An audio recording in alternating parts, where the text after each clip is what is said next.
Hello, hi everybody. Today we're going to make Plokkfiskur, and this is a classic Icelandic recipe. Many different households have different kinds of recipes and versions of this, but this is the recipe that I've been going with for the last few years. So the first ingredient you need is potatoes, and I usually use about eight potatoes, medium size. And I like to use, I like to cut up one sweet potato just to give it a little bit of variety and a different kind of flavor. You're going to cook these like as if you're making mashed potatoes. So whatever method you use to make mashed potatoes, that's what you're going to use to make these. The next thing you need is one small onion. It can be a white onion, a cooking onion, anything that you think will go good with the fish and potatoes. And you're going to cut that up fine, so cube it. And the last ingredient you have is a whitefish of some kind. So I'm using Haddock today, but we can use Basa.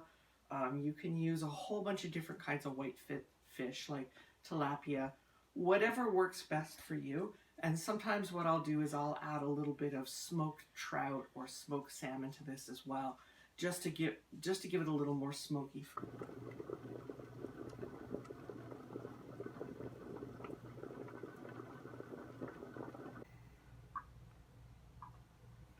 Okay. The next step you're going to do is you're basically just going to take your potatoes and you're going to mash them with some butter. Maybe use a little bit of milk.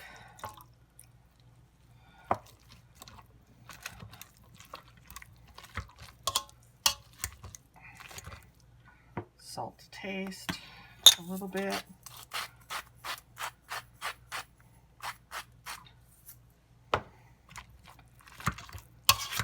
And then what you're going to do is you're just going to put those aside, okay? Okay. Medium. So our next step is we're going to do the fish. So we're going to put it on about a medium to low medium. We're going to just get some butter and we're going to melt it into the pan. And we're going to take some of that onions. And if you've put garlic in it, that's good too. That's an optional thing you can add. Just going to get this pan good and hot. And then we're going to just basically saute these onions until they are kind of clearish. We don't really want them to be golden. We just want them to be clear, kind of clear.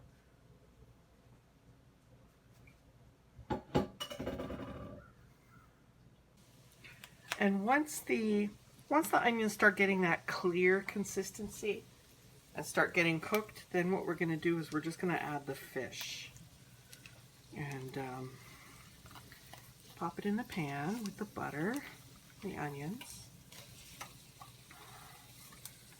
And what we're going to do is we're going to cook this until it's kind of a flaky texture. And I'll show you what I mean as we go.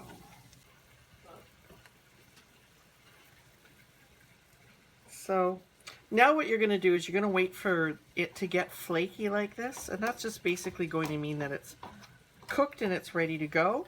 And you can just kind of mash it up a bit with your fork like this. Make sure that it's kind of covered in that onion and butter mix and fully cooked. And we're gonna bake this at 350 for a bit after a while after we combine it with the potatoes. So as you can see, we get this kind of mix of fish and onion and butter. Very yummy. And now comes the critical part. We're going to combine these two elements, the potatoes and the fish, and we're going to combine them together. And that butter is only going to make things taste even better. And we're going to basically mash these things together. So this dish roughly translates into Icelandic mashed fish or Icelandic mashed hash. So that's basically what you have here. It's kind of like the ingredients of a fish cake, but without putting it into cakes. Okay. The next thing you're going to do is you're basically going to take that mixture and you're going to line a pan with a cooking pan with butter. So you're going to line it with butter, and then basically you're just going to drop that combo mixture in. And I sometimes throw some extra spices at this point. Sometimes I put paprika, turmeric, but if you're going to use turmeric, be very sparing with it. And sometimes I put things like Parmesan on the top, just to give it Parmesan, to give it like a richness of flavor. And of course, some sea salt or smoked sea salt would be best. But as you can see, it looks very much just like mashed potatoes with fish added, and that's kind of what it is.